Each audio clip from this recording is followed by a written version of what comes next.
Se você já sentiu vontade de desaparecer sem dar explicação, talvez isso não seja fuga. A verdade é que existe um tipo de cansaço que não passa com férias. É quando o lugar onde você mora deixa de ser um lar e vira um museu das coisas que deram errado.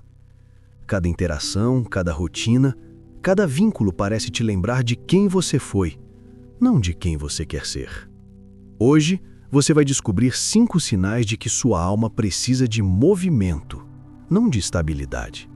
E se você se reconhecer em vários deles, não é imaturidade, é autoconhecimento. Tem gente que acorda e sente um vazio estranho. Não é tristeza, não é depressão. É uma inquietação que não sai. Uma vontade de mudar tudo, de recomeçar, de ser outra pessoa em outro lugar.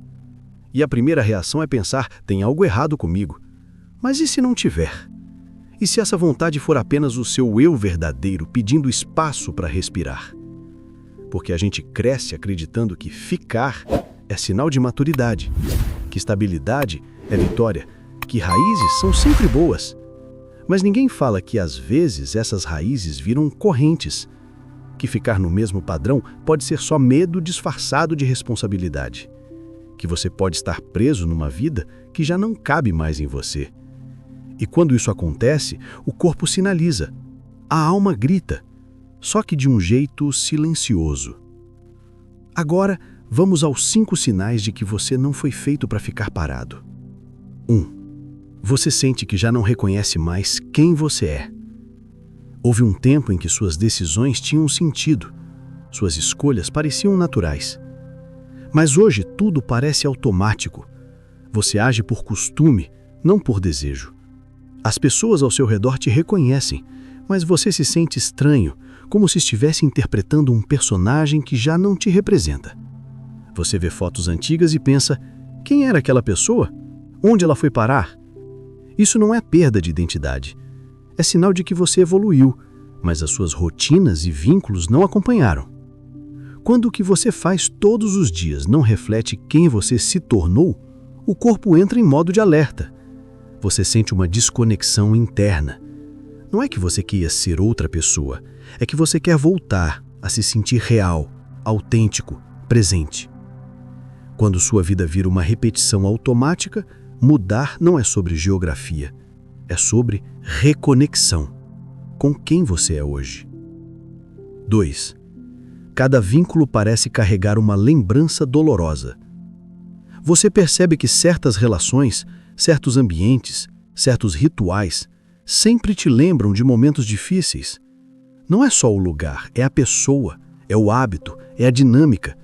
O que antes era confortável agora é gatilho. Você tenta seguir em frente, mas o ambiente emocional te puxa de volta para quem você foi nos seus piores dias. É por isso que às vezes mudar não é sobre distância física, é sobre criar distância emocional. Não dá para curar uma ferida se você vive revivendo ela todos os dias. E é exatamente isso que acontece quando você permanece num padrão saturado de memórias tóxicas. Você tenta seguir em frente, mas os vínculos não deixam, eles te prendem no passado.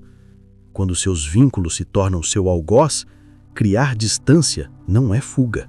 É ato radical de higiene emocional. 3. Você sente que está preso numa versão antiga de si mesmo. As pessoas ao seu redor têm uma ideia fixa de quem você é.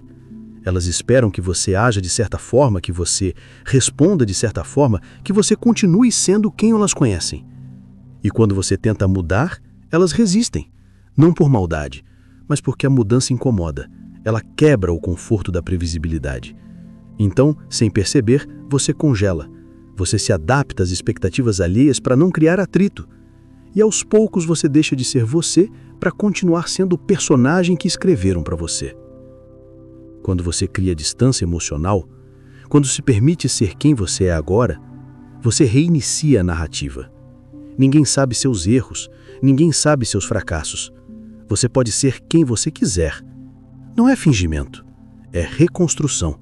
É a liberdade de não ser refém das expectativas de quem te conhece há tempo demais. Quando as expectativas dos outros se tornam sua prisão, criar distância é um ato de liberdade identitária.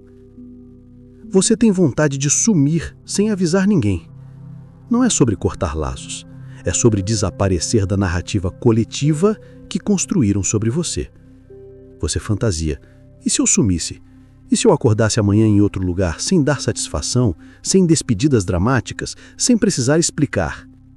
Essa fantasia não é morbidez, é desejo de soberania.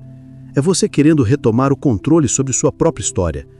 Porque no fundo você sabe que, se avisar, vão tentar te convencer a ficar. Vão dizer que você está fugindo. Vão te fazer sentir culpado por escolher você. E isso revela algo importante. A vontade de sumir sem avisar é um sintoma de exaustão social. Você está cansado de negociar sua própria vida. Cansado de justificar suas escolhas. Cansado de ser responsável pelas emoções alheias. A ideia de desaparecer é, na verdade, a fantasia de viver sem plateia, de tomar decisões sem precisar da aprovação de um tribunal invisível que julga cada movimento seu. Quando a ideia de liberdade exige segredo, é sinal de que você está cercado demais. 5. Você sente inveja de quem largou tudo e foi. Sempre que você vê alguém que teve coragem de recomeçar, algo acende dentro de você. Não é inveja no sentido ruim, é reconhecimento. É seu eu autêntico sinalizando: eu também quero isso. Você acompanha histórias de pessoas que venderam tudo, se mudaram de país, começaram do zero. E enquanto outros acham loucura, você sente admiração. Porque no fundo você sabe que eles fizeram o que você tem medo de fazer. Eles rasgaram o script e continuam vivos, talvez até mais vivos do que antes. Essa inveja é diagnóstico. Ela revela que existe uma parte sua que sufoca no formato atual da sua vida. Uma parte que grita por mudança, por risco, por recomeço. Mas você abafa, porque é mais seguro ficar. Porque a sociedade aplaude a estagnação disfarçada de estabilidade. Só que segurança sem vida não é segurança. É apenas uma prisão confortável. Quando você inveja quem partiu, é porque uma parte sua também quer ir. Aplicação prática. Agora que você reconheceu os sinais, o que fazer com essa inquietação? Não precisa vender tudo amanhã, mas precisa agir.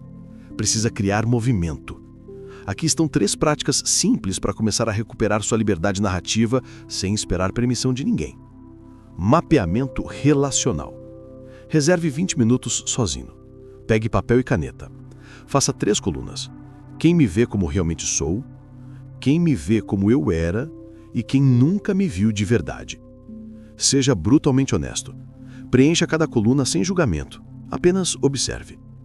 Essa consciência já é o primeiro passo para entender quais relações te aprisionam e quais te libertam.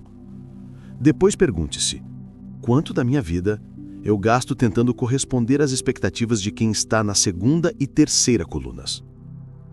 Experimento de identidade. Escolha um ambiente novo. Pode ser um grupo, uma atividade, um espaço diferente. Vá sozinho. E se comporte de uma forma ligeiramente diferente da habitual. Não precisa fingir ser outra pessoa. Apenas permita que uma versão menos editada de você apareça. Observe como é não ter que sustentar a imagem que os outros têm de você. Esse exercício mostra que sua identidade é mais fluida do que você imagina e que o ambiente molda quem você se permite ser. Ritual de desapego simbólico. Escolha um objeto que represente uma fase da sua vida que você quer superar.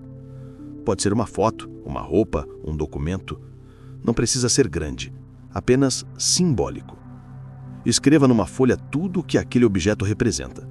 Depois, destrua a folha. Queime, rasgue, jogue fora. E em seguida, faça uma lista de quem você quer se tornar. Guarde essa lista. Releia toda semana. Isso cria um marco psicológico. Você está encerrando um capítulo conscientemente e abrindo espaço para o próximo. Se você se reconheceu nesses 5 sinais, não significa que você é incapaz de se comprometer. Significa que você é capaz de perceber quando um ciclo acabou. Que você tem coragem de admitir que cresceu além das fronteiras que um dia fizeram sentido. E que entende que ficar num padrão só porque é seguro pode ser a forma mais lenta de morrer. Partir nem sempre é sobre geografia. Às vezes é sobre mentalidade, sobre liberdade narrativa. sobre resgatar a autoridade de escrever sua própria história sem pedir autorização. A vontade de largar tudo não é fuga, é chanado. É sua alma dizendo que você tem mais a viver do que o roteiro que te entregaram. Se esse vídeo falou com você, deixe o seu like. Se conhece alguém preso numa versão antiga de si mesmo, compartilhe. E se quer continuar essa jornada de autoconhecimento profundo, se inscreva no canal.